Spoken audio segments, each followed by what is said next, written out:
श्रीमद्भागवतं पुराणतिलकं यद् वैष्णवानां धनं यस्मिन् पारमहंसमेवमबलं ज्ञानं परं गीयते यत्र ज्ञानविरागभक्तसहितं निष्कर्ममाविष्कृतं तत्क्षणवन्त पठन् विचारणपरो भक्त्याविमोच्येन्दरा सपर्कर श्री पुराण पुरुषोत्तमाय नमः। सर्वोपचारार्थे वन्दाक्षत पुष्पाणि समर्पयामि।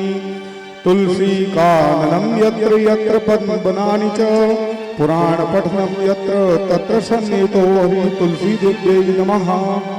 सपर्कर श्री पुराण पुरुषोत्तमाय नमः। सर्वोपचारार्थे वन्दाक्षत पुष्पाणि समर्पयामि। पुष्पं पुष्पमाल्यां माल्यादीनि सुगन्धिनी मालित्यादीनि वै प्रभो मया दत्तानि पुष्पाणि पूजार्थं प्रतिगृह्यतां। कृताया पूजाया साद्गुण्यार्थे द्रव्यदक्षिणां समर्पयामि। अनंतकोटि नमस्कारान् समर्पयामि। प्रणाम कर लीजिए। श्रीमद्भागवताख्योऽयं प्रत्यक्षा कृष्ण एव हि स्वीकृतोऽसि मया नाथा मुक्त्यर्थं भवसागरे। बोलिए पुराण पुरुषोत्तम भगवान की जय हो। व्यासाय विष्णुरूपाय व्यासरूपाय विष्णवे नमो वै ब्रह्महृदये वासिष्ठाय नमो नमः। अचतुर्वदनो ब्रह्मा दिवाहुर्परो हरि अभाललोचनः शम्भुर्भगवान् बादरायण।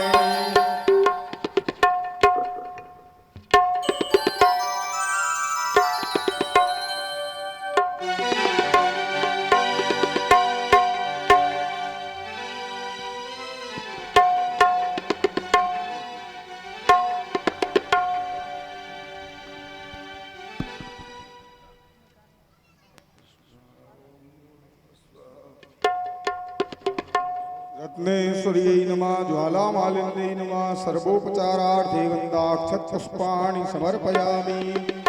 ओम चंद्रमा मनसो जातश्चक्षुः सूर्यो अजायता श्रोत्राद्वायुश्च पुराणश्च मुखादग्निरजायता। सभी लोग आरती के लिए खड़े हो जाएं और बड़े भावपूर्वक श्रीमद् भागवत महापुराण की आरती करें। हरिओम। श्री भागवत भगवान की है आरती, पापियों को पाप से तारती। श्री भागवत भगवान की है आरती, पापियों को पाप से तारती। भागवत भगवान की है आरती, पापियों को पाप से तारती। भगवान की है आरती, पापियों को पाप से है तारती। ये अमर ग्रंथ ये मुक्ति पंथ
मनुष्याणां सर्वं पापं सर्वं कष्टं सर्वं दुःखं विपोहति आरार्तग्रेणम् अस्तो प्रक्षा ऋषिकेशाय नमः मंत्र पुष्पांजलिः हरि ओम जन्ने नजनमय जंत देवास्तानि धर्माणि प्रथमान्या संदाते हनाकं महिमानः सजन्त जित्र पूर्वे साध्याः सन्ति देवाः हरि ओम जगज्जन्यै च विद्महे यज्ञेश्वर्यै च धीमहि तन्नो श्री गौमाता प्रचोदयात् सेवन्तिकावकुल चंपक पाटलाब्जये पुन्नागजादिकरवेल रसाल पुष्पये बिल्व प्रवाल तुलसे दल मंजरे वे त्वां पूजयामि जगदीश्वर वे प्रसीद नाना सुगंध पुष्पाणि यथा कालोलुवानि च पुष्पांजलिर्मया दत्त ग्रहाण परमेश्वर सपरकर श्री पुराण पुरुषोत्तमाय नमः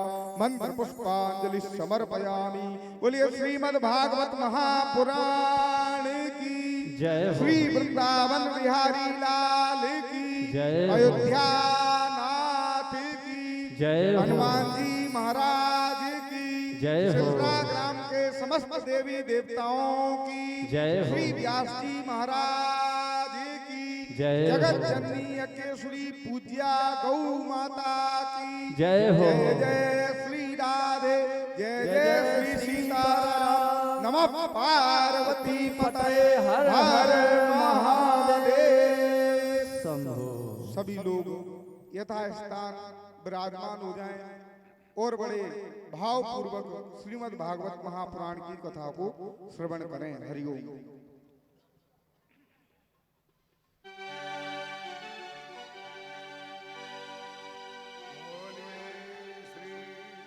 सच्चिदानंद भगवान की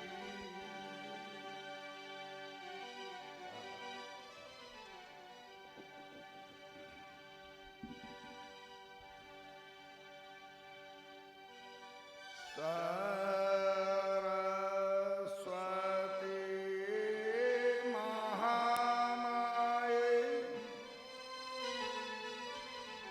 वीणा पुस्तक धारणे हंसवाहन संयुक्ता विद्यादानं करोतु मे। नमः परमहंसो सत्स्वामिने चरणकमलचिन्मकरन्दाय भक्तजनमानस निवासाय श्रीमद् रामचन्द्राय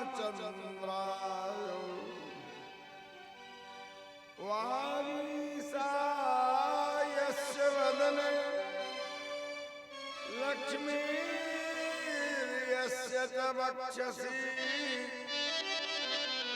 यस्यास्ते हृदये संवित् तं नृसिंहमहं भजे।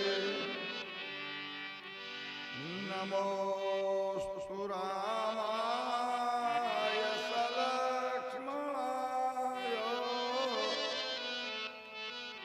देव्यै च तस्यै जनकात्मजाय।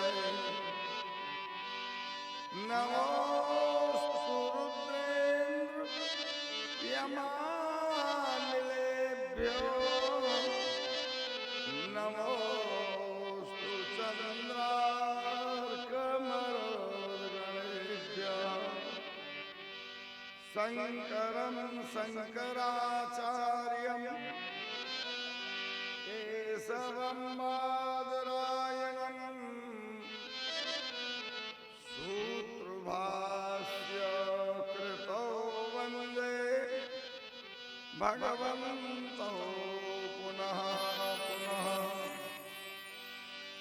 ईश्वरो गुरुरात्मेति मूर्तिभेद विभावने व्योमवद्व्याप्तदेहाय दक्षिणामूर्तये नमः। अचतुर्वदनो ब्रह्मा दुबाहूरपरो हरि अभालोचन शंभो भगवान बादरायण कांति सिता मृषत नंदित शारद यत्रैकतो विलसितं मत्तां वृंदावने कृत यामुनगांग संगम श्री राधा मुकुंद युगलम तदहं नमामि अज्ञानतिमिरान्धस्य ज्ञानाञ्जनशलाकया चक्षुरुन्मीलितं येन तस्मै श्रीगुरुवे नमः। बोलिए श्री सच्चिदानंद भगवान की जय हो। भक्तिरस प्रेमी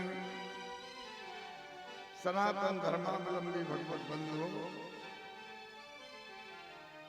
अखिल कोटि ब्रह्मांड नायक परात्पर परब्रह्म परमेश्वर परम करुणा वरुणालय कर्तम कर्तम अनथा कर्तम सर्व समर्थ शक्तिमान जगन नियंता जगन्नाथ परब्रह्म परमेश्वर परमात्मा श्री नारायण आशुतोष अवडर रानी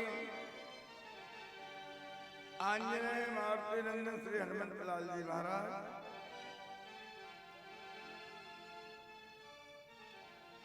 ऐसे भगवान मंगल मूर्ति श्री हनुमंत लाल जी महाराज के मंगलमय प्रांगण में भगवान का ये मंगलमय ज्ञान यज्ञ का आप श्रवण कर रहे हैं। भागवत काल लिखते हैं व्याधस्याचरणम ध्रुवस्य च वयो विद्या गजेन्द्रस्य का काजाति विपिनस्य यादवते उग्रस्य किं पौरुषम् कुब्जाय किं कान्तिरूपमतुलम् किं तत्सुधां नोधनम् भक्त्या तुष्यति केवलो न च गुणैर् भक्ति प्रियो माधव। कहते हैं कि भगवान के लिए जब बड़ी उम्र हो जाए तो भगवान का भजन करें, या विशुद्ध आचरण से ही भगवान प्रसन्न होते हैं, या बड़ी शास्त्रों का ज्ञान करने के बाद विद्वान बनकर के ही भगवान को प्राप्त किया जाता है। तो ऐसा नहीं है।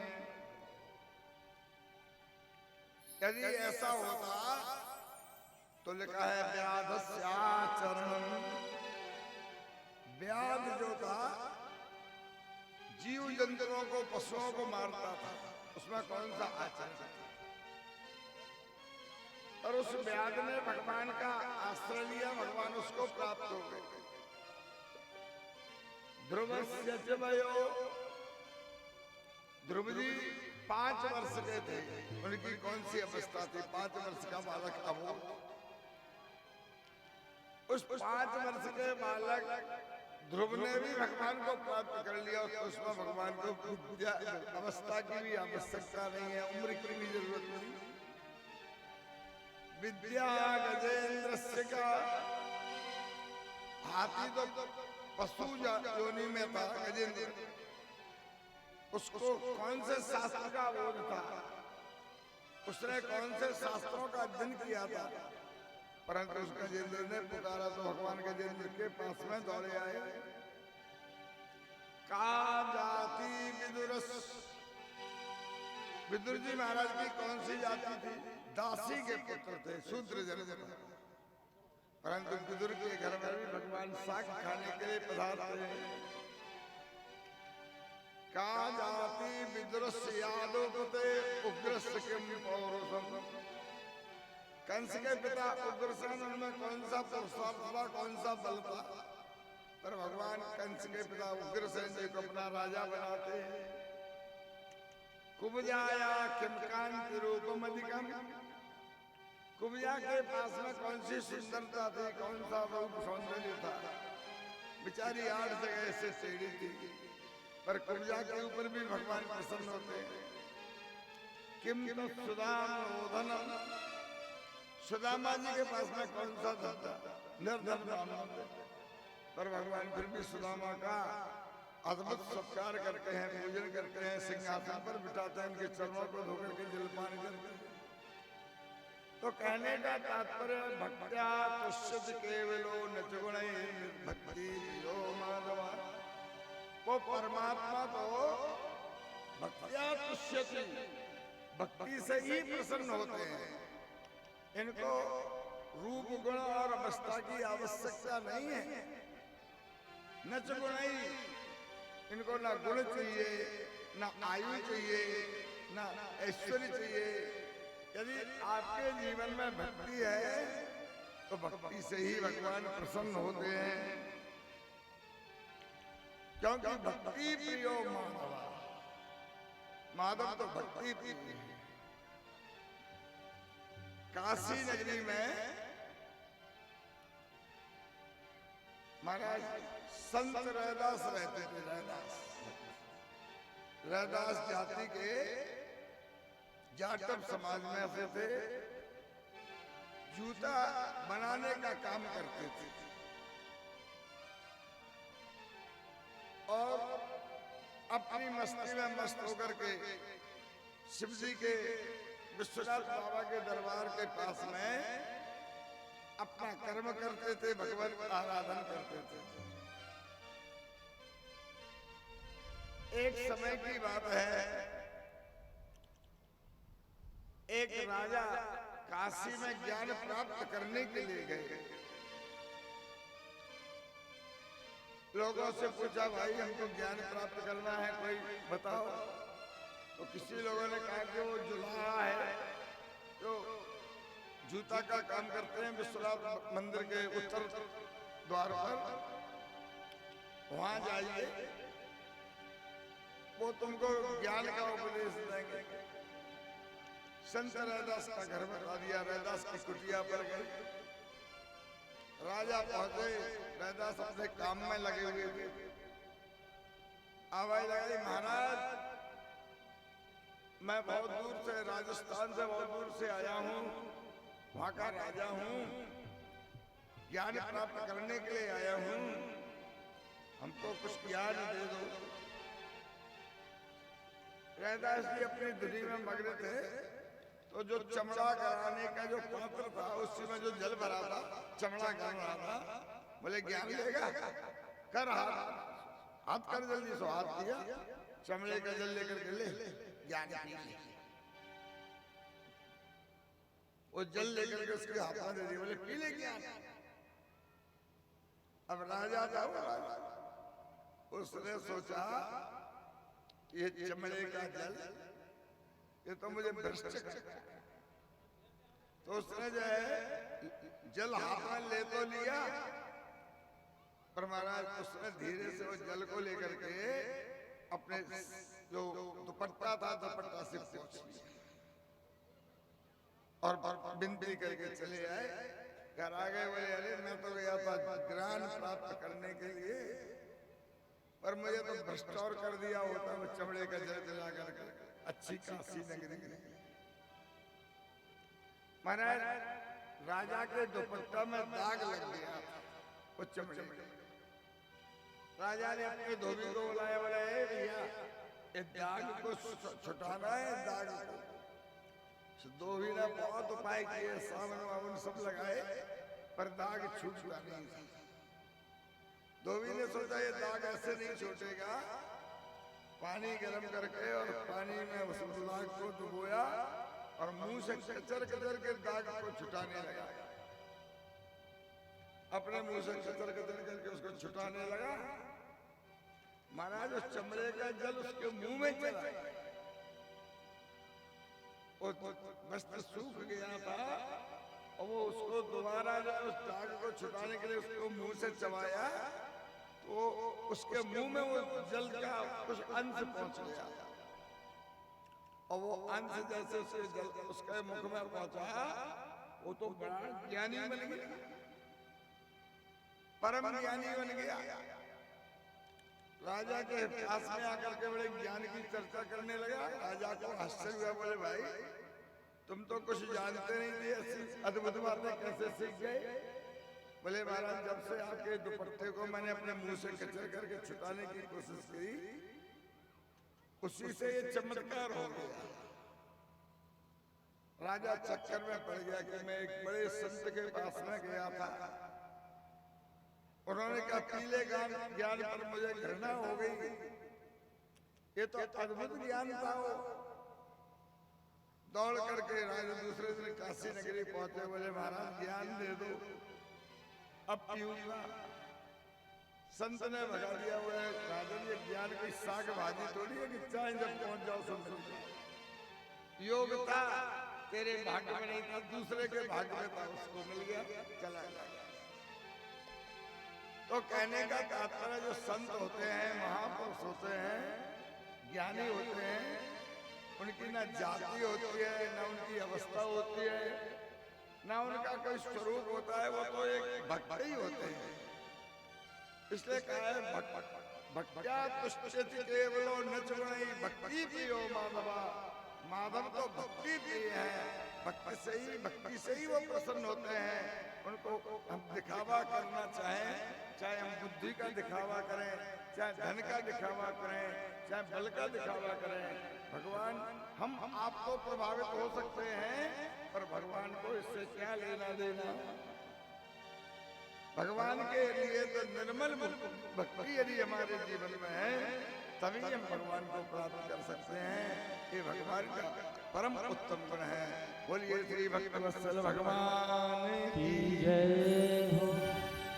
कृष्ण गोविंद गोपाल गाते चलो, कृष्ण गोविंद गोपाल गाते चलो, कृष्ण गोविंद गोपाल गाते चलो, कृष्ण गोविंद गोपाल गाते चलो, कृष्ण गोविंद गोपाल गाते चलो, कृष्ण गोविंद गोपाल गाते चलो, कृष्ण गोविंद गोपाल गाते चलो, कृष्ण गोविंद गोपाल गाते चलो।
आप लोग पूर्व दिन में मनु के वंश की मंगलमय कथा का श्रवण कर रहे थे।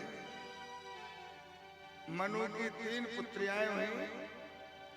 बड़ी पुत्री का विवाह रुचि नाम के प्रजापति के साथ में हुआ, जिनके यज्ञ पुरुष भगवान का अवतार हुआ।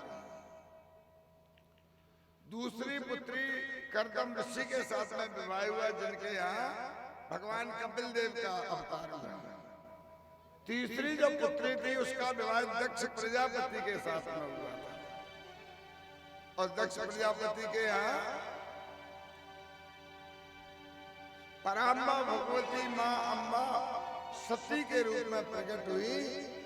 पर दक्ष प्रजापति ने शिव से द्रोह करके अपनी पुत्री का उस शिव का अपमान किया, और उस यज्ञ में सती माता ने अपने शरीर का परित्याग किया।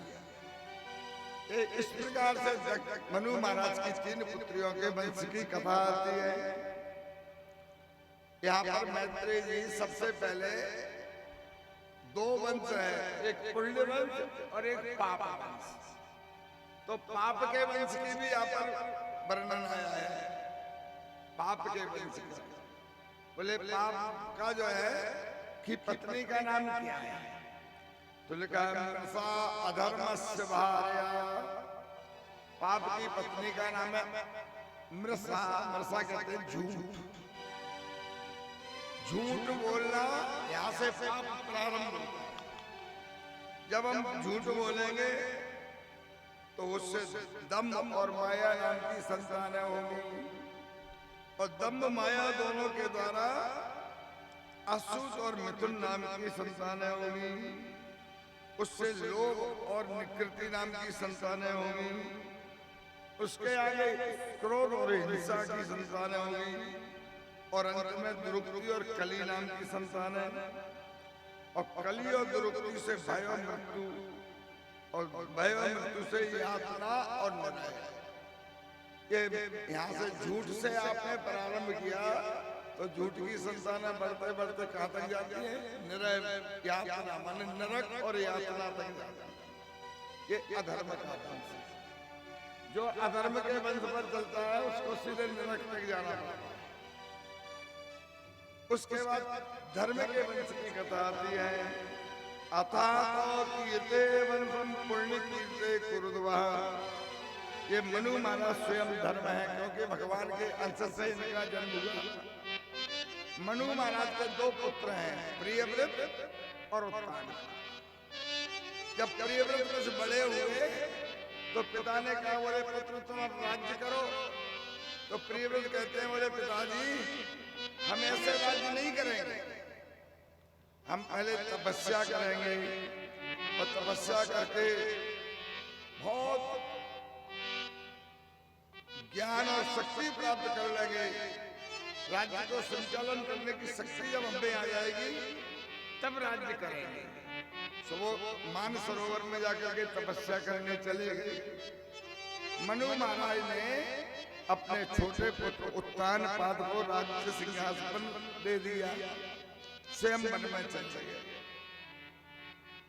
अब ध्रुव जी की कथा आती है।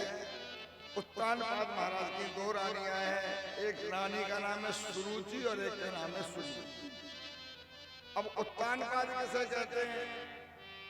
ये उत्तानपाद की जो कथा है हमारी आपकी कथा है। कैसे? बोले उत्तानपाद हम सब आप हैं। उत्थिता पादो यश तत्, जिसके पैर ऊपर को हो सब नीचे को, उसका नाम उत्तान। तो जितने भी संसार में प्राणी आए हैं सब माता के गर्भ में उत्तानपाद बन करके आए हैं, इसलिए पूरे प्राणी उत्तानपाद। भाई माता के गर्भ में सबसे उत्तानपाद बन के रहना पड़ता है। जब माता के गर्भ से जीव का जन्म होता है तो उत्तानपाद होकर ही होता है, इसलिए जीव का नाम उत्तानपाद है। इस जीव उत्तानपाद की 2 पत्नियां हैं, हमारी आपकी 2 पत्नी हैं। एक पत्नी का नाम है सुनीति और एक का नाम है सुरुचि। सुनीति का अर्थ क्या है? वो सुंदर नीति। जीव की जो है 2 वृत्तियां हैं, 2 प्रकार की बुद्धि हैं। एक सुनीति वाली बुद्धि है, नीति वाली, और एक सुरुचि। सुरुचि का अर्थ है सुंदर रुचि, खाने की रुचि, पहनने की रुचि, बैठने की रुचि, जितनी भी संसार में रुचि है, इच्छा है, सब सुरुचि के अंतर्गत आती है। सुनीति के पुत्र का नाम क्या है? बोले ध्रुव। भाई जब नीति पर रहेंगे तो हमारे हृदय में भी ध्रुव माने निष्ठा, दृढ़ता, ध्रुव विश्वास, अचल निज धर्मा। अपने धर्म पर अचल रहना यही तो ध्रुव है। हम अपने कर्म पर निष्ठ हो जाए, यही तो ध्रुव है। ध्रुव का अर्थ एक जगह स्थिर, अपने धर्म में स्थिर हो जाना, अपने परमात्मा में स्थिर हो जाना, क्योंकि नीति निस्थिरता सिखाती है। जब हमारे जीवन में सुनीति आएगी तो हम जो है अपने धर्म पर दृढ़ रहेंगे, अपने कर्म निष्ठ होंगे। चाहे कर्म योग के द्वारा भगवान को प्राप्त करो, चाहे ज्ञान योग के द्वारा प्राप्त करो, चाहे भक्ति योग के द्वारा प्राप्त करो, चाहे भक्ति हो या कर्म हो या ज्ञान हो, उसमें निष्ठ होना पड़ेगा, ध्रुव होना पड़ेगा। तो ध्रुव जो है सुनीति का पुत्र है। और सुनीति के पुत्र का नाम क्या? उत्तम। हमें उत्तम पहनने के लिए चाहिए, उत्तम खाने के लिए चाहिए, उत्तम देखने के लिए चाहिए, सब उत्तम उत्तम वस्तु। तो महाराज ये उत्तान पाद की कथा हमारी आपकी कथा है। ये उत्तान पाद जो जीव है वो सुनीति से प्रेम नहीं करता, क्योंकि नीति कठिन है। इसका मन किसमें लगा हुआ है? सुरुचि में लगा हुआ है, खाने पीने में लगा हुआ है, पहनने खाने में लगाया है, नाना प्रकार के व्यापार में लगाया है।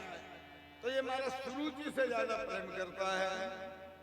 महाराज एक दिन की बात है, महाराज उत्तान पाद अपने छोटे पुत्र उत्तम को गोद में खिला रहे थे।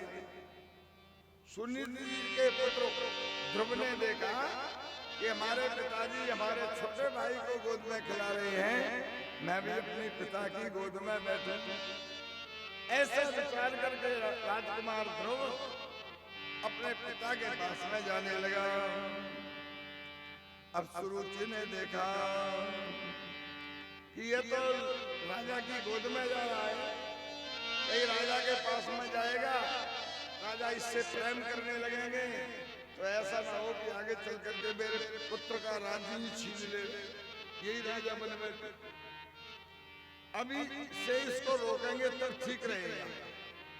ऐसा विचार करके सुरुचि एकदम दौड़ करके आई और ध्रुव को डांटने लगी। नामत्सो नृपते दृष्टम भवान आरोढ़ुमर्हति नागृहीतो मया त्वं पुच्छामति नृपात्मजः। ऐ लड़के कहाँ जा रहा है? ध्रुव ने कहा, माँ पिताजी की गोद में बैठने जा रहा हूँ। सुरुचि कहने लगी,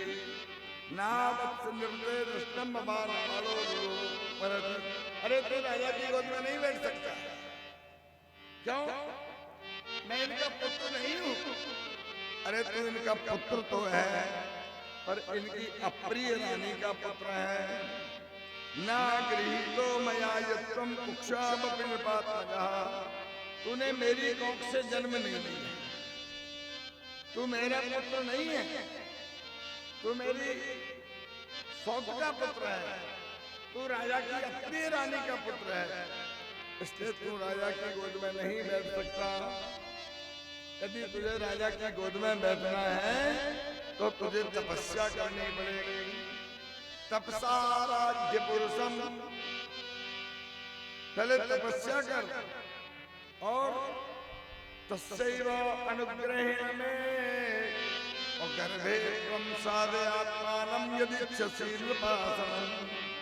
पहले तू तपस्या कर और तपस्या करके भगवान से वरदान मांग, उनके अनुग्रह से उनसे कहना, भगवान मुझे सुरुचि माता के गर्भ से जन्म मिल जाए। जब मैं तेरे गर्भ में धारण करूंगी, जब तू मेरे गर्भ में रहेगा, उसके बाद तू राजा की गोद में बैठने का अधिकारी है। भाग यहाँ से। एक धक्का और बालक ध्रुव गिर पड़ा। उसने देखा कि पिताजी भी सुरुचि माता के डर के मारे मुख फेर के बैठ गए।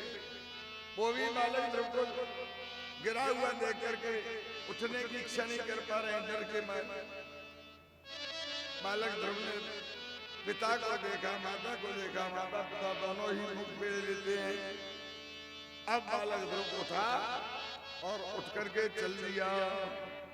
कैसे जा रहा है? जैसे कोई काले नाग को जो है लठ मार देवे तो वो काला नाग जो है फुसकारता हुआ जाता है, ऐसे दीर्घ श्वास लेता हुआ बालक ध्रुव अपनी माता की तरफ दौड़ता चला जा रहा है। तम निश्वसंतम स्फुरताधरोष्टम सुनीतिरुत्संग उदूह्य बालम निसम्म तत्पौरमुखात्मुखान्तम सादिव्यते यद्गदितं सपत्न्याः। महाराज दौड़ लगाता हुआ, फुसकारता हुआ, दीर्घ श्वास लेता हुआ बालक ध्रुव गया और जाकर के अपनी माता सुनीति की गोद में गिर करके बहुत जोर से रोने लग गया। बहुत बुरी तरह से रो रहा है। सुनीति माता अपने पुत्र के सिर के ऊपर हाथ फेरती है, बेटा मेरा तो आज तक किसी से कोई लड़ाई भी नहीं है, फिर मेरे पुत्र को किसने मार दिया? बेटा क्या बात है? बालक ध्रुव रोता ही नहीं। यहाँ पर एक संत कहते हैं, बोले बालक ध्रुव ने जो है माता को ने अपनी विमाता की कथा नहीं सुनाई, कुछ नहीं कहा। क्यों नहीं कहा? बोले यदि मैं माता की अपने माता पिता की कथा सुनाऊंगा कि माता ने मुझे मारा है तो माता पिता की बुराई करने का जो है पाप लगेगा, तो रोता ही रहता है। तो किसने सुनाया? बोले निसम्म तत्पौरमुखान्वितान्तम। एक दासी आई और दासी ने आकर के माता सुरुचि को, माता सुनीति को सारी सुरुचि की घटना सुना। तुम्हारे पुत्र के साथ में सुरुचि ने कैसा व्यवहार किया, तुम्हारे पुत्र को कैसे जो है राजा के सामने सुरुचि ने डांट दिया, सारी कथा सुना।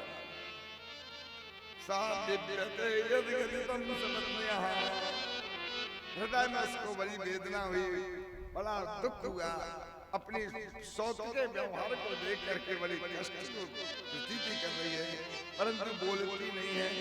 उसने सोचा यदि मैं अपने पुत्र के सामने अपनी सौत को गाली दूंगी तो इससे हमारे पुत्र का इसमें लक्षण दुर्गुण, इसके अपनी विमाता के प्रति दुर्भाव उत्पन्न हो जाएगा। देखो अच्छी माता, अच्छी जो माताएं होती है ना, ये जो है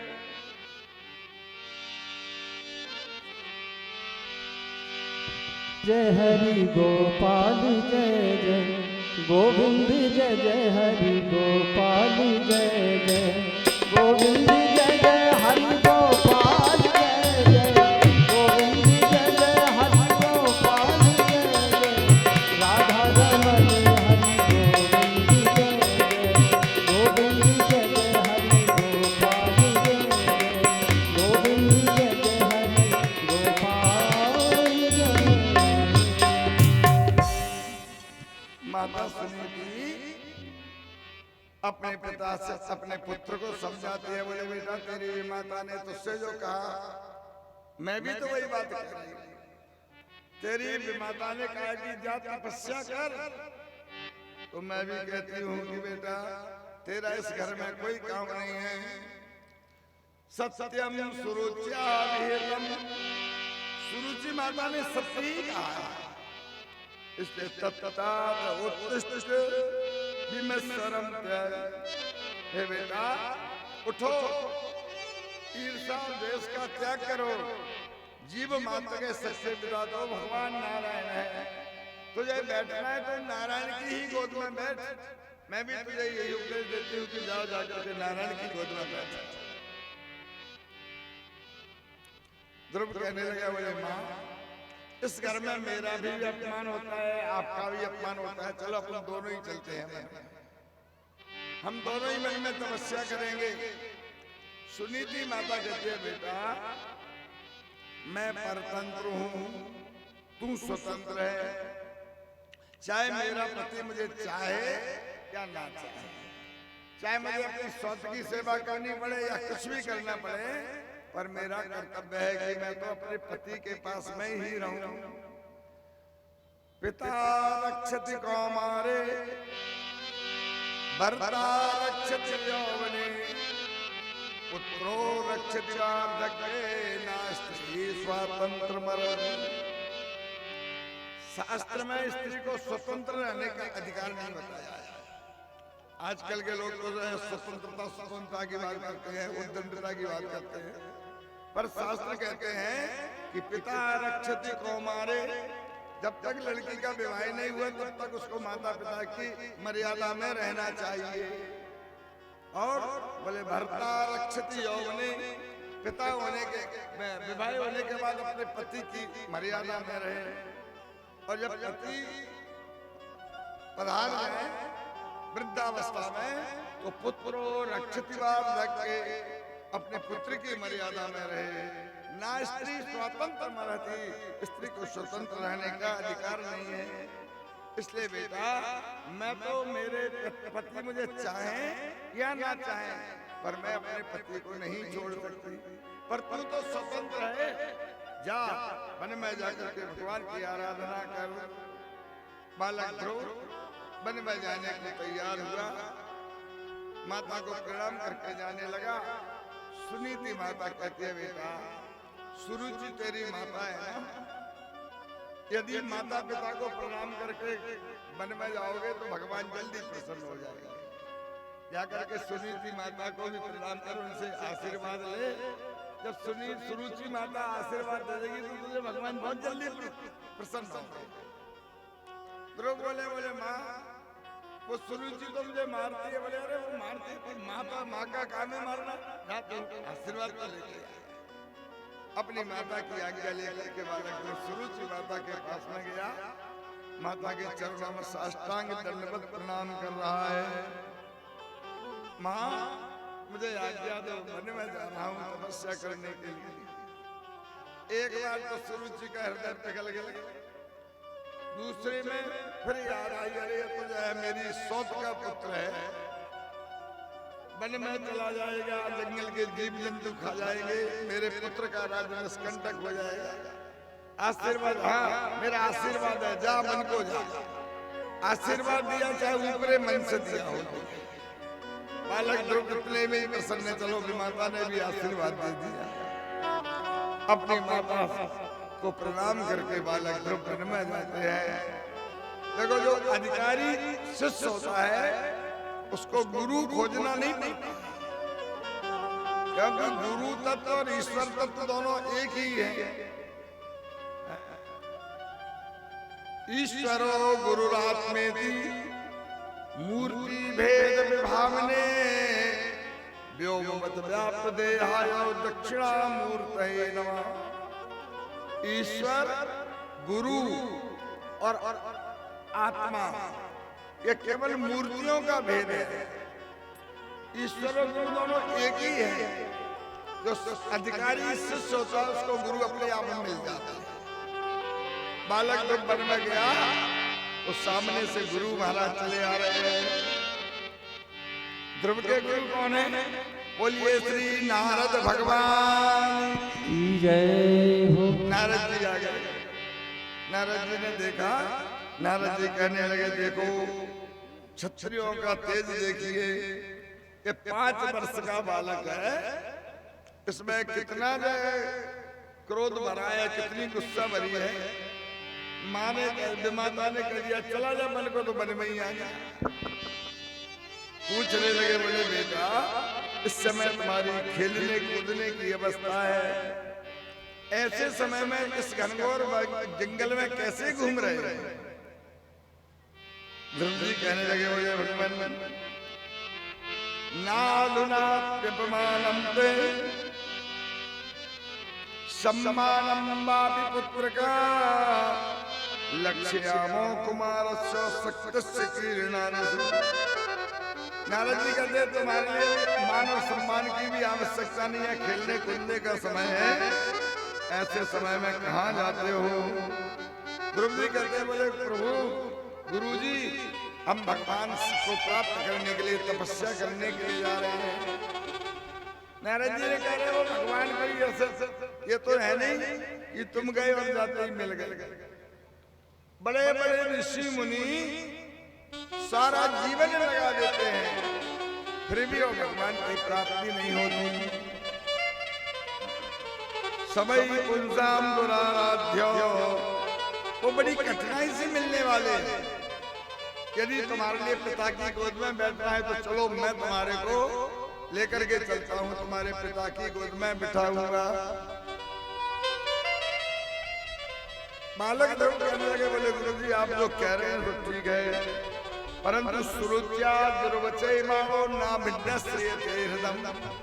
मेरे हृदय में सुरुचि माता के जो दुर्वचन रूपी बाण चुभ गए हैं वो निकल नहीं रहे हैं। भाई घाव पूरे गड्ढा भरे पर नर अपमान न भूलहि। शरीर में घाव हो जाता है, औषधि लगाने से वो घाव भी पुर जाता है। गड्ढा हो जाता है जमीन में, वो भी समय आने पर पुर जाता है। परंतु यदि कोई जीवन में कोई ठेस ऐसी चुभने वाली बात को जो है चुभो देता है तो सारा जीवन निकल जाता है। मृत्यु के बाद ही मृत्यु पर्यंत तक वो अपमान का जो घाव है वो कोई पुरता नहीं। बालक ध्रुव कह रहे हैं, बोले सुरुच्या दुर्वचो बाणे न भिन्नस्यते हृदयम। मेरे हृदय में जो सुरुचि के दुर्वचन रूपी बाण छुप चुके हैं भगवान, वो बाहर नहीं निकल रहे हैं। आप अब तो मेरे ऊपर कृपा करें। मैंने तो निश्चय कर लिया है कि भगवान का दर्शन किए बिना लौट के घर नहीं जाऊंगा। ध्रुव का दृढ़ निश्चय देखा तो भगवान नारद जी ने सबसे पहले ध्रुव को अपना चेला बनाया, मंत्र दिया, ओम नमो भगवते वासुदेवाय। ये द्वादश अक्षर मंत्र कहते हैं। इस मंत्र का इतना प्रभाव है, भागवत काल लिख रहे हैं कि यम प्रज्वलन सप्तरात्रन कुबान पश्चिद खेचरान। रात्रि रात्रि में केवल 7 रात्रि, एक सप्ताह तक इस मंत्र का कोई जप करे रात तो उसे आकाश मंडल में सिद्धों का दर्शन होने लग जाता है। जो अदृश्य जो देव सब शक्तियां हैं वो उसको दर्शन देने लगती है। इस मंत्र का इतना प्रभाव। नारद जी कहते हैं, पुत्र पहले तुम मधुपुरी यमुना नदी के किनारे जाना, ब्रज में जाना, यमुना जी में स्नान करना। उसके बाद जो पुण्य मधुबन नाम का जो वन है जहाँ पर नित्य भगवान का निवास है, ऐसे पवित्र मधुबन में तुम बड़े भाव के साथ में भगवान के मानसोपचार से पूजन करना और भक्ति और प्रेम के साथ में तुम भगवान के द्वादश अक्षर का मंत्र जप करोगे। यदि लगन से तुम भगवान का जप करोगे तो 6 महीने में तुमको भगवान के दर्शन हो जाएंगे। नारद जी ने आशीर्वाद दिया, गुरु ने आशीर्वाद दिया। चेले राम जो है गुरु को प्रणाम करके मंत्र लेकर के और मधुबन के लिए चले गए। इधर नारद जी ने सोचा कि अब ध्रुव मेरा चेला बन गया है तो गुरु का ये कर्तव्य होता है कि भाई चेला के परिवार को सबको सुधारा। उत्तानपाद जो है इस समय सुरुचि के बस में पड़ा हुआ है, चलो उत्तानपाद महाराज को भी समझाओ। महाराज नारद जी जो है राजा उत्तानपाद के पास में पहुंचे। राजा बैठे ध्यान में मग्न है। नारद जी ने देखा तो आवाज लगाने लगे, राजन किम ध्याये से दीर्घम मुखेना परिशुष्यता। हे राजन क्या ध्यान कर रहे हो? तुम्हारा मुख सूखा हुआ सा दिखाई दे रहे हैं, क्या बात है? राजा ने नारद जी को प्रणाम किया, बोले भगवान क्या बताएं, मेरा एक सुंदर बालक था, बड़ा विद्वान था, कवि था, बड़ा अद्भुत सुंदर होनहार बालक था, परंतु मैंने उसका तिरस्कार कर दिया। पता नहीं वन में कहाँ चला गया, वन के जीव जंतुओं ने उसको खा तो नहीं लिया, कहाँ भूखा प्यासा भटक रहा होगा। हे भगवान, ये बहुत स्त्रियां होना भी ये ठीक नहीं है। मैंने जो है अपने सामने अपने पुत्र को निर्वसित होते हुए बलि पर जाते हुए देखा, पर मेरी हिम्मत नहीं बढ़ पाई कि मैं अपने पुत्र को रोक सकूं। उसी के चिंतन में बैठा हुआ हूं। नारद जी कहते हैं, राजन तुम्हारा पुत्र तो देव पुरुष है। मामा सुचो सुपने हम देवपुत्रम विवाह विशामते। अब अपने पुत्र का सोच त्याग दो, वो 6 महीने में भगवान को प्राप्त करने वाला है। अब तुम उस पुत्र के अभ्युदय की कामना के लिए, उस पुत्र का जो है उसकी तपस्या में कोई विघ्न ना आए, अब तुम घर पर रहकर ही तपस्या करो, पृथ्वी पर निवास करो, भगवान का भजन करो, कीर्तन करो कि हमारे पुत्र की तपस्या में कोई विघ्न न आए। आज से एक बार भोजन करो, नियम बता दिया। और महाराज नारद जी चले गए। इधर बालक ध्रुव मधुवन में जाकर के घोर तपस्या करने लगा। पहले 1 महीना उसने 3 दिन में सबसे पहले जो है त्रिरांते च कपित्थ वदनासा, 3 दिन में एक दिन कैंथ बेर जंगली जो फल है उनको खाता था। दूसरे महीने में उसने 6 दिन में केवल दूब का रस पिया। तीसरे महीने में जो है उसने महाराज 9 दिन में केवल जलपान किया। चौथे महीने में 12 दिन में वायु भक्षण किया। 5वें महीने में 1 महीने तक कुछ भी नहीं खाया। और 6वें महीने में तो उसने निश्चय कर लिया कि जब तक भगवान का दर्शन नहीं होगा, अन्न जल सब त्याग करके और पांव के बल खड़ा होकर के ऊपर को हाथ करके ऊर्ध्वबाहु नमो दृष्टि, ऊपर को हाथ करके आकाश मंडल में दृष्टि डाल करके और बड़े भक्ति भाव के साथ में ओम नमो भगवते ओम नमो भगवते वासुदेवा, ओम नमो भगवते वासुदेवा, ओम नमो भगवते वासुदेवा, ओम नमो भगवते वासुदेवा, ओम नमो भगवते वासुदेवा, ओम नमो भगवते वासुदेवा, ओम नमो भगवते वासुदेवा, ओम नमो भगवते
ब्रह्मधारयामानस्य त्रयो लोकाश्च संगम्भिरे। महाराज बालक ध्रुव ने ऐसा अद्भुत तप किया, ऐसा अद्भुत भगवान का भजन किया कि महाराज त्रयो लोकाश्च कंपिरे, तीनों लोग कंपित होने लगे, देवता भयभीत होने लगे। देवताओं ने देखा इस छोटे से बालक ने अपने तेज से सारे लोगों को कंपित कर दिया है। सारे देवताओं ने मिलकर के पहले उसको हटाने के लिए, जगाने के लिए माया का प्रयोग किया। देवताओं ने माया से सुंदर सुनीति का रूप बना दिया। वो मायामयी सुनीति जंगल में रोते रोते जा रही है, पुकार रही है, बेटा बेटा। उस समय बड़े जोर से आंधी चलने लगी, तूफान चलने लगे, बड़े बड़े वृक्ष उखड़ खड़ के गिरने लगे, भयंकर तेज मूसलाधार वर्षा हो रही है। और सुनीति बनी हुई वो योग माया, वो देवताओं की माया उस बालक ध्रुव के सामने रोती हुई पुकार रही है, बेटा जल्दी से आ जाओ, मैं तेरे बिना घर पर नहीं रह सकी। मैंने तेरे कम से ढूंढते खोजते हुए फिर रही हूँ, तुम आजा, मेरे हृदय से लग जा। बेटा मैं तेरे बिना एक क्षण नहीं रह सकती हूँ। इस प्रकार से माया में सुनीति बालक ध्रुव को लुभा रही है। बड़े जोर से आंधी चल रही है, तूफान चल रहा है, वृक्ष उखड़ उखड़ करके गिर रहे हैं, मूसलाधार वर्षा हो रही है, बिजली चमक रही है। बालक ध्रुव ने देखा मेरी माता व्याकुल सर्व होकर के और मुझे अपने गले से लगाना चाहिए। और बालक ध्रुव ने मन में विचार किया कि मैंने तो निश्चय कर लिया है कि जब तक भगवान का दर्शन नहीं करूंगा मैं यहाँ से किंचित मात्र भी नहीं चलूंगा। आंखें बंद करे हुए बैठे हुए भगवान का नाम लेता रहा, ध्यान करता रहा। महाराज धीरे धीरे देवताओं की माया की हिम्मत तो नहीं है कि ध्रुव के पास में आ जाए, किसी की हिम्मत नहीं है उसके तेज के सामने। महाराज धीरे धीरे बदल साफ हो गया, बिल्कुल स्वच्छ वातावरण हो गया और देवताओं की माया बनी हुई सुनीति वो भी वहीं पर अदृश्य हो गई। बालक शांत चित्त होकर के ओम नमो भगवते वासुदेवाय मंत्र का जप कर रहे हैं। सारे देवताओं ने देखा कि हमने हमारी माया ने भी इसका कुछ नहीं बिगाड़ पाया, इसको हमने भय दिखाया, इसको मोह दिखाया, माता की आसक्ति भी इसके सामने दिखाई। अरे आसक्ति से रहित है, भय से रहित है, मोह से रहित है, केवल भगवान के चिंतन में मग्न है। अब तो भगवान ही हमारी रक्षा कर सकते हैं। और सारे देवता मिलकर के भगवान की स्तुति करने लगे। नैवं विदामो भगवान प्राणरोधम चराचरस्याखिल सत्वधाम विदेहि तन्नो बृजनाथ मोक्षणं प्राप्ता वयं ते शरणं शरण्यं। हे शरणागत वत्सल बाकी शरण में आए हैं। क्यों? बोले इस बालक के तेज से हम दग्ध हो गए हैं। इस बालक की तपस्या से दग्ध होकर के इसने अपने प्राणों का रोध कर रखा है, अपने प्राणों को रोक रखा है। और प्राणों को रोकने से हम सब क्षुभित हो रहे हैं, सारा ब्रह्मांड क्षुभित हो रहे हैं। आप हमारी इस बालक के तेज से रक्षा करिए। हे भगवान आप हमारी रक्षा करें। भगवान कहते हैं मां वैष्णवाल तपसा। अरे देवताओ बालक ध्रुव की तपस्या से भय मत करो, ये मेरा अनन्य भक्त है, तुम शोक मत करो। मैं अपने भक्त इस बालक ध्रुव का दर्शन करने के लिए मधुबन अवश्य जा रहा हूँ। भगवान भक्त को दर्शन देने के लिए नहीं जाते। भगवान कहते हैं मधुर वनम वृद्ध दीक्षा, मैं अपने बालक अपने भक्त का दर्शन करने जाता हूँ। भगवान स्वयं दर्शन करने के लिए जाते हैं भक्त के। महाराज देवताओं को आश्वासन दिया। मधुबन में भगवान गरुड़ जी के ऊपर बैठ करके बालक ध्रुव का दर्शन करने के लिए पधार रहे हैं। बोलिए श्री नारायण भगवान की जय हो। संतोमय नगर सुंदर गणुर के ऊपर बैठे हुए भगवान नारायण मधुबर में एक हाथ में शंख है, चक्र है, गदा है, पद्म है, ऐसे अद्भुत रूप में बालक ध्रुव के सामने प्रकट होते हैं। पर बालक ध्रुव तो आंखें बंद करके अपने भीतर अपने अंतर्यामी नारायण का ध्यान करने में मग्न। उसको पता नहीं है कि बाहर मैं जिसका ध्यान कर रहा हूँ वो सामने प्रत्यक्ष रूप में खड़े हुए। राम नाम अत मीठा है, कोई गा के देख ले। आ जाते हैं राम, कोई बुला के देख ले।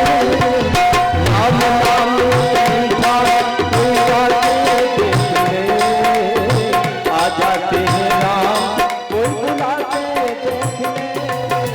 राम नाम अत मीठा, कोई गा के देख ले। आ जाते हैं राम, कोई बुला के देख ले।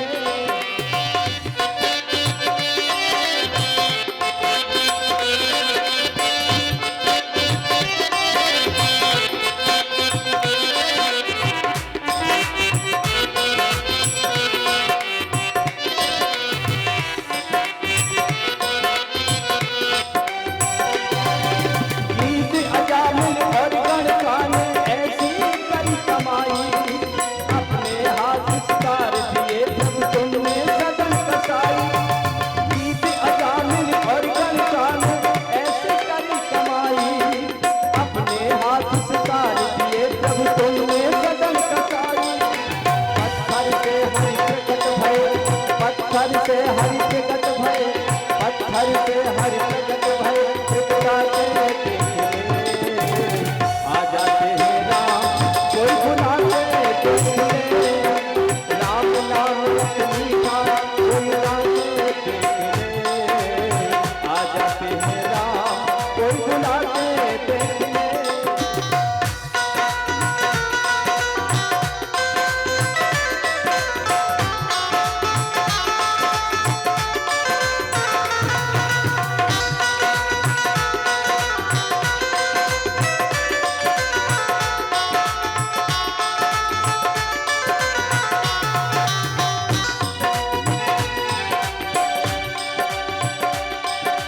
जिस मन में अभिमान भरा भगवान कहाँ से आए।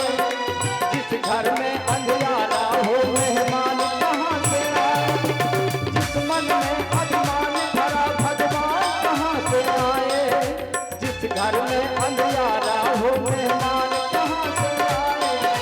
राम नाम की ज्योति, राम नाम की ज्योति, हाँ ज्योति ज्योति, हाँ ज्योति ज्योति।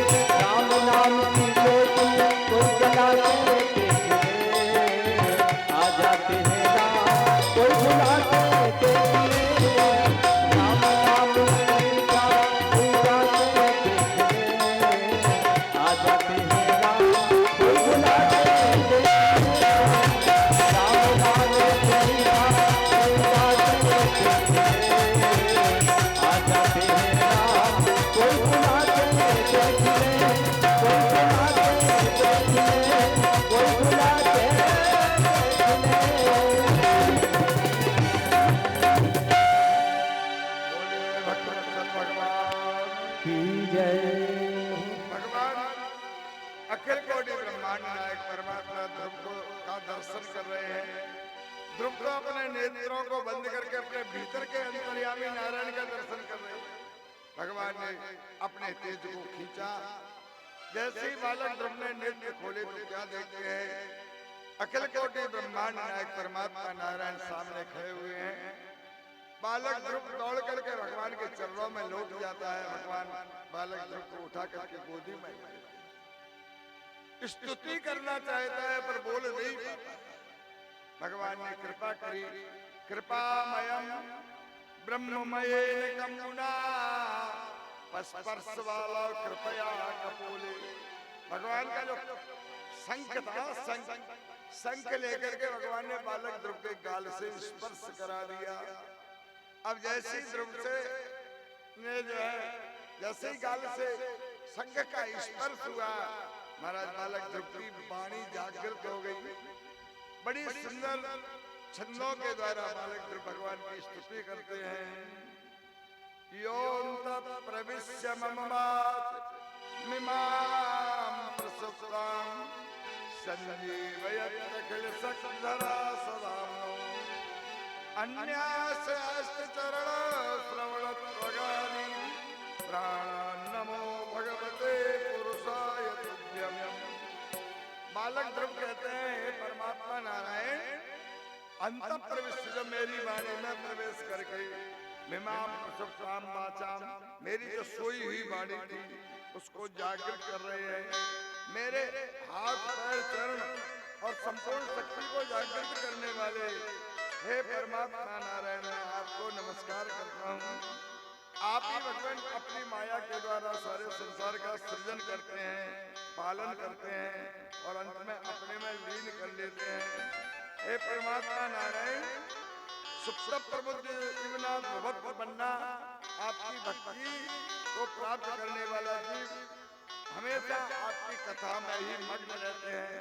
हे आर्त बंधो, आप मेरे ऊपर जो आपने मुझे निर्मल स्मृति दी है वो कभी समाप्त ना हो, वो हमेशा बनी रहे।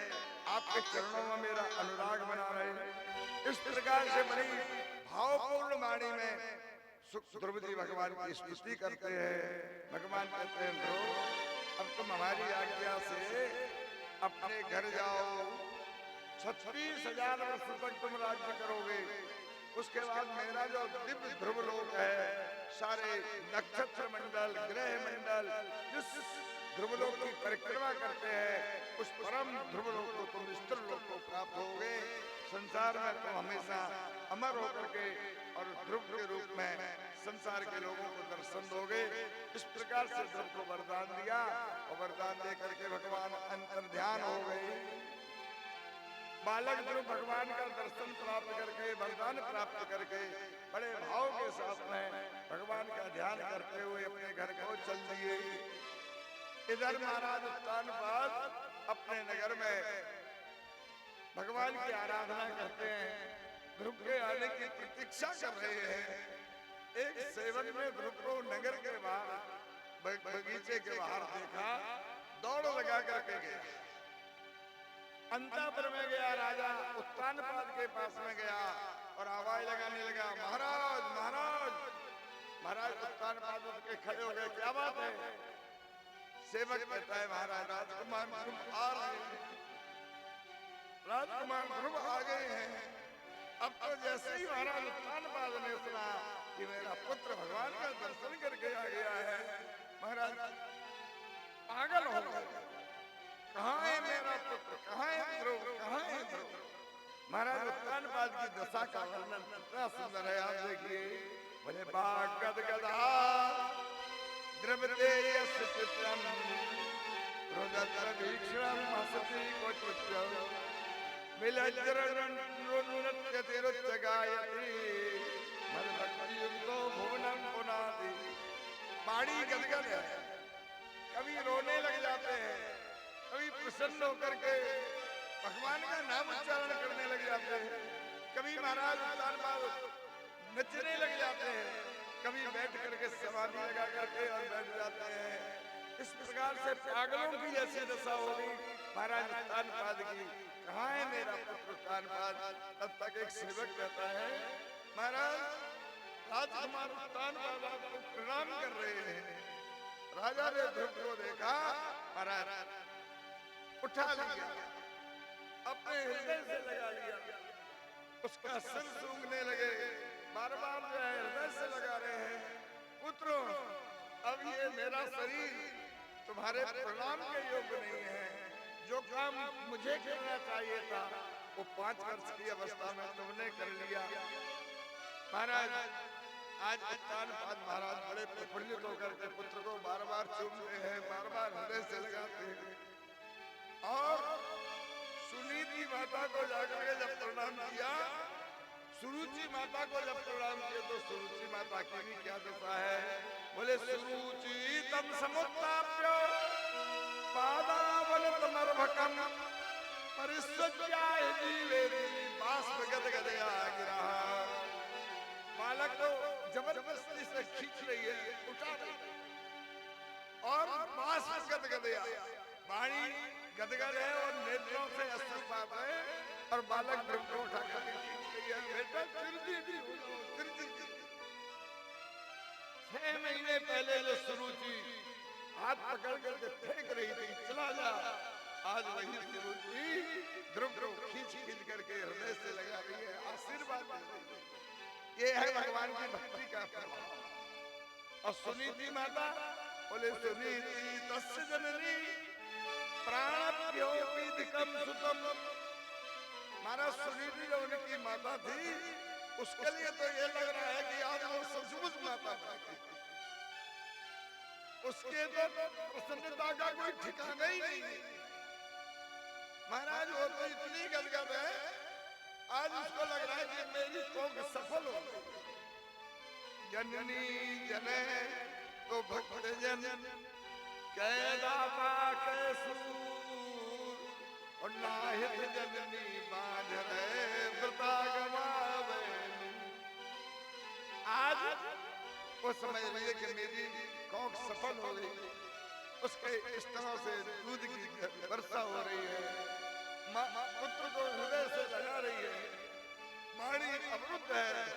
महाराज ऐसी दशा माता सुनीति की हो रही है। सारे नागरिक इकट्ठे हो गए, कहने लगे महाराज राजकुमार ध्रुव ने भगवान का दर्शन किया है, हम राजकुमार ध्रुव का दर्शन करना चाहते हैं। राजा ने सुंदर हथनी सजाई, राजकुमार ध्रुव अकेले नहीं अपने भाई उत्तम को साथ में लेकर के हथनी पर बैठे हैं। सारे नगर में सुंदर मंगल जो है बाजे बज रहे हैं, जयकारा हो रहे हैं, पुष्पों की वर्षा हो रही है। सारे नगर में ध्रुव की रथ यात्रा निकली, द्वारे द्वारे पर ध्रुव का पूजन किया गया, द्वारे द्वारे पर लोग ध्रुव को जो है पुष्पांजलि कर रहे हैं, आरती कर रहे हैं, जयकारा कर रहे हैं, प्रणाम कर रहे हैं। सारे नगर निवासियों ने ध्रुव का जो है दर्शन किया, पूजन किया, अर्चन किया। और जब ध्रुव जो है हथनी से उतर करके जब राजमहल में आए तो उत्तान पाल में लेकर के राजकुमार ध्रुव को अपने सिंहासन पर बिठा दिया। बेटा ये सिंहासन आज से तुम्हारा मेरा, ऐसा कह करके महारानी सुनीति को साथ लेकर के मन में तपस्या करने के लिए चले गए। महाराज राजकुमार ध्रुव छोटी अवस्था से राजा हुए। महाराज ध्रुव ने 36,000 वर्ष तक राज्य किया। 36,000 उनके जो है 2 विवाह हुए। बड़ी अली का नाम था इला जो वायु की पुत्री थी, और दूसरी जो रानी थी वो सुकुमार की पुत्री थी जिसका नाम था भृमि। भृमि के 2 पुत्र हुए, कल्प और वत्सर। इला का एक पुत्र हुआ जिसका नाम था उत्कल। उत्कल ध्रुव जी का जो पुत्र था वो बड़ा ज्ञानी था।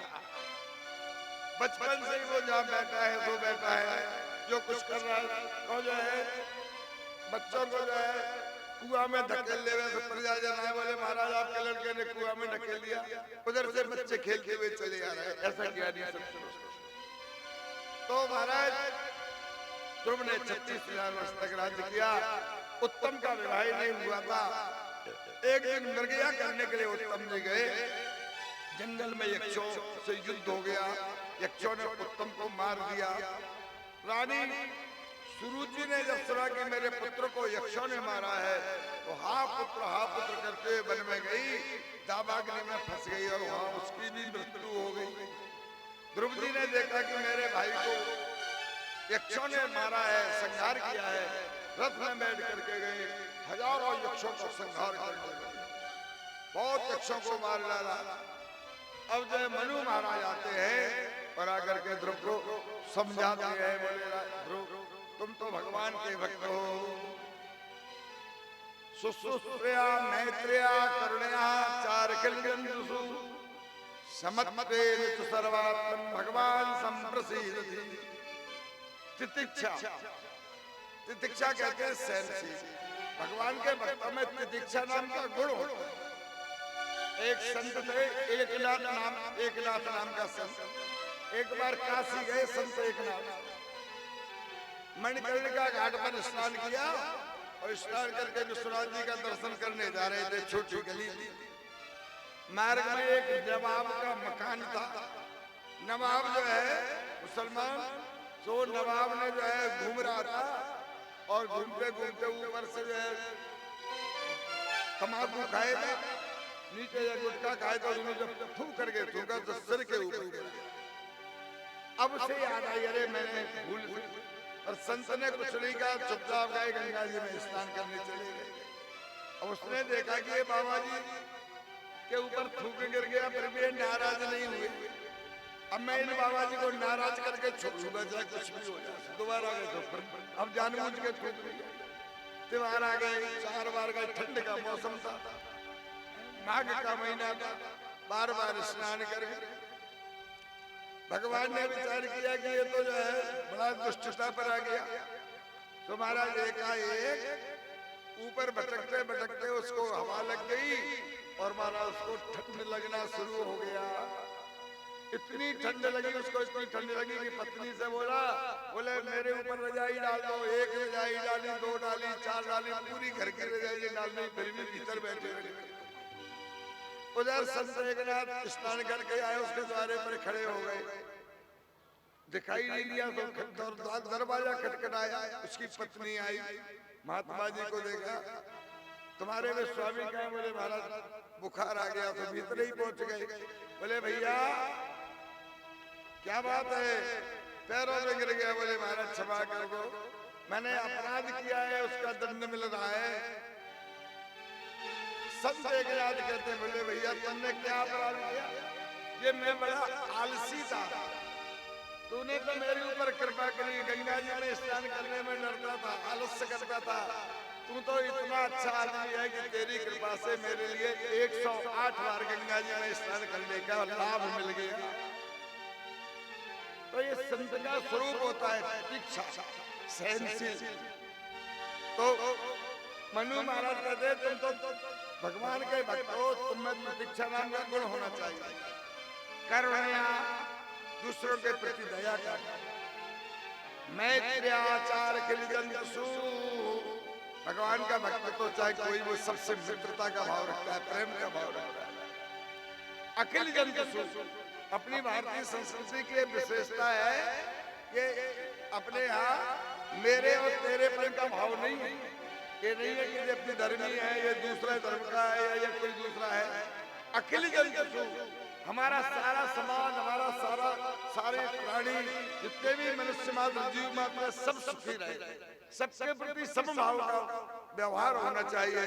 तो महाराज कहते हैं तुम तो संपूर्ण प्राणियों के प्रति समभाव रखने वाले भगवान के भक्त हो, तुमको इतना क्रोध नहीं करना चाहिए।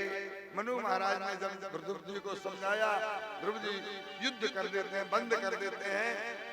यक्ष महाराज आते हैं, कुबेर जी आते हैं और ध्रुव को आशीर्वाद देते हैं। बोले ध्रुव जी तुमने इन जितने यक्षों को मारा, तुमने नहीं मारा, वो तो इनकी आयु पूर्ण हो गई थी।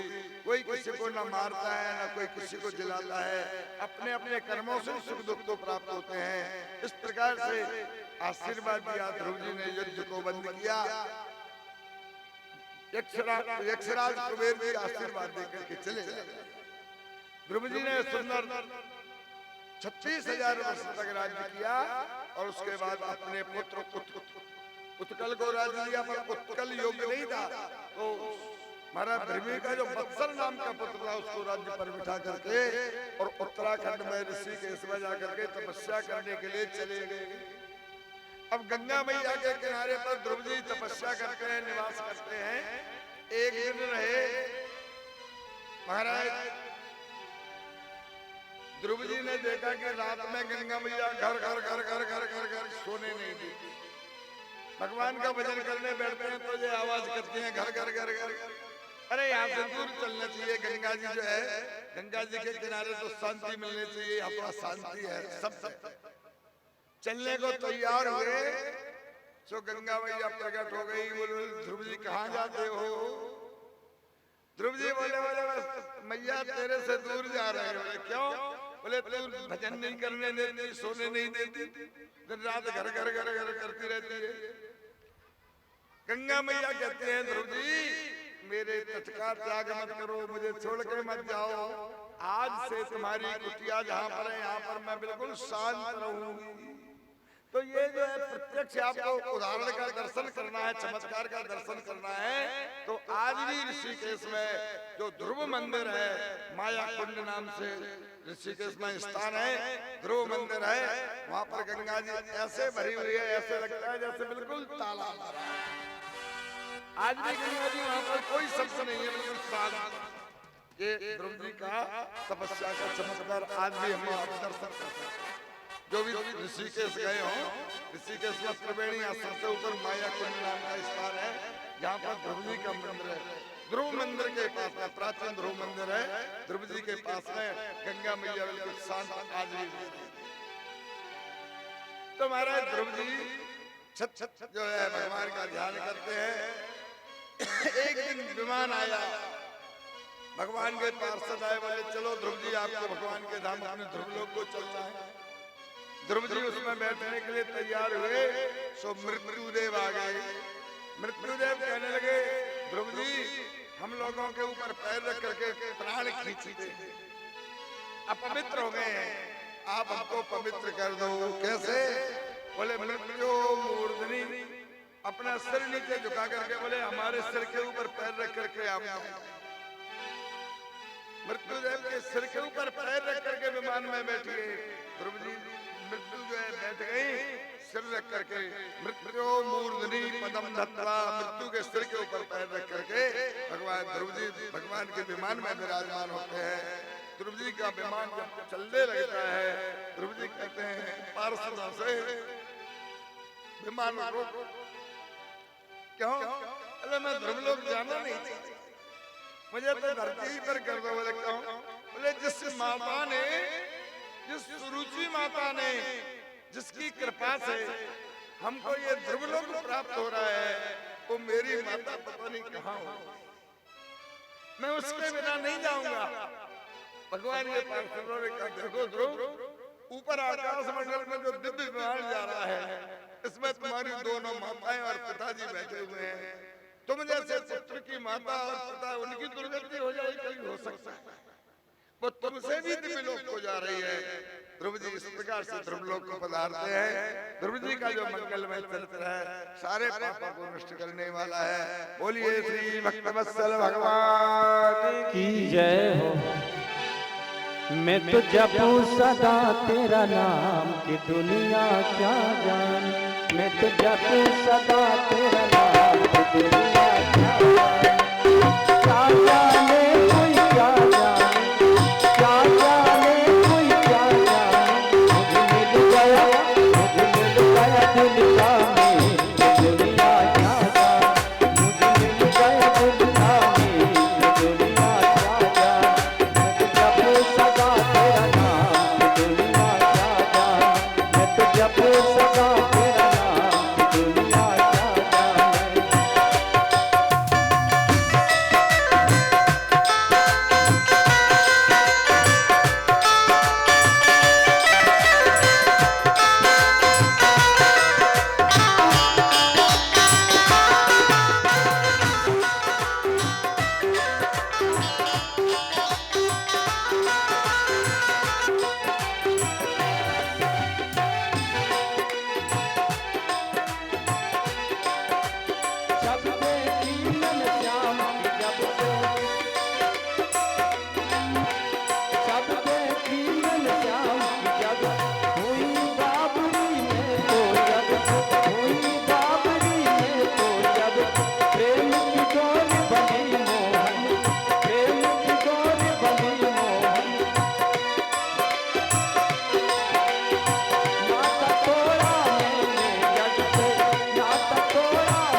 भक्तवत्सल भगवान की जय हो। ध्रुव जी के वंश में आगे चल करके अंग नाम का राजा हुआ। अंग के पुत्र का नाम था बेन। वो बड़ा अहंकारी राजा था। ऋषि मुनियों ने उसको अपने तेज से दग्ध कर दिया, समाप्त किया। उस बेन के शरीर का मंथन करने पर भगवान पृथु और महारानी अर्ची, भगवान लक्ष्मी और नारायण उसके शरीर से प्रकट हुए। पृथु भगवान ने इस धरती को पुत्री बनाया और इस धरती का नाम पृथ्वी पड़ा। इस प्रकार से महाराज ध्रुव के मंगल में वंश का वर्णन आता है। उसके बाद कथा आती है महाराज प्रियव्रत के वंश की। भागवत काल लिखते हैं, प्रियव्रतो भागवता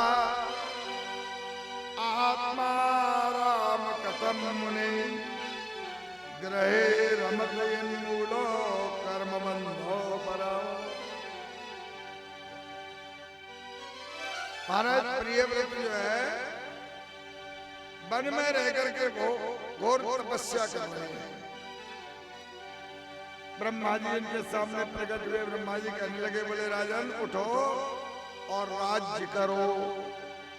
प्रियव्रत बोले, बोले भगवान हमको जो है अब घर गृहस्थी राज्य करने की इच्छा नहीं रही। अब तो भगवत आराधना में अपने आत्मज्ञान में मग्न होकर के आत्माराम होकर के यही वन में ही अपना जीवन व्यतीत करेंगे। ब्रह्मा जी कहने लगे, बोले राजन वन में रहने से कोई ज्ञानी नहीं हो जाता। बने पिदोषा प्रवबंति रागिणा ग्रहे पंचेन्द्रिय निग्रह सपा अकृते कर्मणया प्रवृत्ते निवृत्तिरागस्य गृहं तपोवनम्। हे राजन, वन में रह रहे हैं, पंचाग्नि तप रहे हैं, धूना जला रहे हैं, माला जप रहे हैं, और फिर भी मन में आसक्ति है, राग है, द्वेष है, मैं और मेरेपन का भाव है। तो बोले वन में रह करके आसक्त भाव से वन में रहने पर चाहे जितने वन में एकांत में रहे, जब तक मन में जब तक जो है अंतःकरण में आसक्ति है, जब तक अंतःकरण में संसार के प्रति राग है, संसार के प्रति जो है प्रेम है, तब तक जो है तपस्या का कोई फल नहीं। और बोले ग्रहे पंचेन्द्रिय निग्रह तपा, घर में रहो और घर में रह करके इंद्रियों को बस में रख करके और एकदम निरासक्त होकर के, आसक्ति रहित होकर के कर्म करने वाला व्यक्ति ही तपस्वी ही है। तपस्या करो और घर में आसक्ति है तो बोले तपस्या का कोई फल नहीं। और हम घर में रहे और अनासक्त भाव से कर्म करें तो वो तपस्या ही है। एक बड़ी सुंदर कथा आती है। एक समय भगवान वेदव्यास जी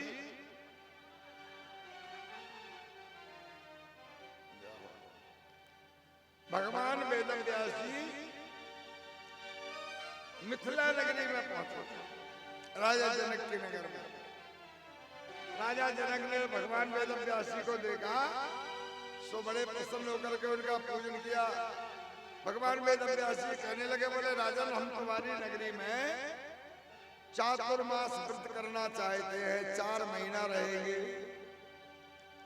राजा को बड़ी प्रसन्नता हुई कि भगवान व्यास जी हमारे नगर में चातुर्मास करेंगे।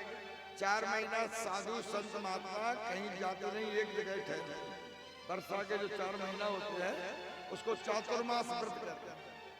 बाकी के 8 महीना तक खूब घूमते फिरते हैं, पर जब आषाढ़ का महीना लग जाता है, श्रावण का जो प्रारंभ होता है गुरु पूर्णिमा के बाद, जब तक जो है देवदेव एक जगह रहते हैं, उसको चातुर्मास व्रत कहते हैं। बोले हम तुम्हारे यहाँ चातुर्मास व्रत करेंगे। जनक जी को बड़ी प्रसन्नता हुई। भगवान वेदव्यास जी के लिए ठहरने की कुटिया बना दी, एक सुंदर मंच बना दिया। रोज भगवान वेदव्यास जी राजा जनक को कथा सुनाते थे, उपदेश देते थे। अब बहुत से ऋषि मुनि जो जंगल में रहते थे, इन्होंने जब सुना कि भगवान वेदव्यास जी राजा जनक के यहाँ चातुर्मास व्रत कर रहे हैं, चलो हम भी वहां पर खूब कथा सुनेंगे और राजा जनक के यहाँ चातुर्मास करेंगे। तो बड़े बड़े जंगल में रहने वाले तपस्वी वो भी आ गए, तो राजा ने सबको कुटियाएं बनाई। अब प्रतिदिन व्यास जी कथा सुनाए, राजा कथा सुनते थे। अब कथा कहते कहते जब कोई गूढ़ और विशेष बात आती थी, तो भगवान वेदव्यास जी राजा को समझाते थे, और राजा बड़े प्रसन्न होकर के उसको सुनते थे, समझते थे। तो जो तपस्वी महात्मा थे, जो वन में रहने वाले तपस्वी, कुटियाओं में रहने वाले तपस्वी, कौपिनधारी जो संत थे, उनके मन में ईर्षा होने लगी। क्या ईर्षा हुई? बोले देखो ये भगवान वेदव्यास जी भी मुंह देखा व्यवहार करते हैं। ये जो बातें हैं हम लोगों की बातें हैं, तपस्वियों की बातें हैं, और ये गृहस्थ राजा जो जनक है इसको ये सुनाते हैं। ये जो है व्यास जी भी जो है मुंह देखा व्यवहार करते हैं। अरे ये राजा है, पैसा वाला, इसलिए इसको देख करके बातें करते हैं, हमारी उपेक्षा करते हैं। ये भाव जो है उन तपस्वियों के मन में जागृत हो गया। भगवान वेदव्यास जी तो परमात्मा नारायण है, ऋषि मुनियों के मन के भाव को जान गए। तो राजा जनक बैठे कथा सुन रहे थे। भगवान वेदव्यास जी ने माया से उनके अंतःकरण में आग लगा दी। खजाने में आग लग गई, रनिवास में आग लग गई, महल में आग लग गई। एक सेवक दौड़ता हुआ आया, बोले महाराज आपके खजाने में आग लग गई। राजा जनक जो है शांत होकर गए, चुपचाप कथा सुनते रहे। उसको इशारा किया, हल्ला मत कर, कथा चल रही है। भगवान वेदव्यास जी ने भी कथा बंद नहीं करी। दूसरा आया, बोले महाराज आपकी वो आग जलते जलते पूरे खजाने को जला दिया, अंतःपुर में आ गई। आपके जहाँ पर हाथी घोड़े बनते उधर आ गई, रथ वगैरह सब जल गए, बहुत बड़ा नुकसान हो गया। राजा शांत चित्त होकर के कथा सुन रहे हैं। व्यास जी कथा कह रहे हैं, राजा उसको कहते हैं शांत रहो, कथा पूरी हो जाने हैं तो तब बात करेंगे। महाराज थोड़ी देर में आग जलते जलते वो नगर में आग लगी, तो उधर भी आग आ गई, उड़ करके चिंगारी। और वो कुटियाएं बनी थी साधुओं की, तो उन कुटियाओं में आग लग गई। अब जैसे वो कुटियाओं में आग लगी, तो जो कौपिनधारी संत थे जो कथा सुन रहे थे, उन्होंने देखा, अरे मेरी आसन जलने वाली है, अरे मेरी पुस्तकें जलने वाली है, अरे हमारे ठाकुर जी जल जाएंगे। तो दौड़ दौड़ करके अपनी कुटियाओं में सबकी आसन नासन निकाल लिया। सब ऋषि मुनि जो कौपिनधारी कहते थे हम बड़े विरागी हैं, बड़े तपस्वी हैं, बड़े त्यागी हैं, अपनी आसनों को, अपनी कुटिया में से सामान को, कमंडल को उठा करके बाहर भाग रहे। थोड़ी देर में महाराज आग शांत हो गई। वो तो व्यास जी की माया थी, ना कुछ आग थी ना कुछ। अब राजा बैठे तो व्यास जी ने कहा, बोले राजन एक बात बताओ, इतनी बड़ी मिथिला में आग लग गई, तुम्हारा खजाना जल गया,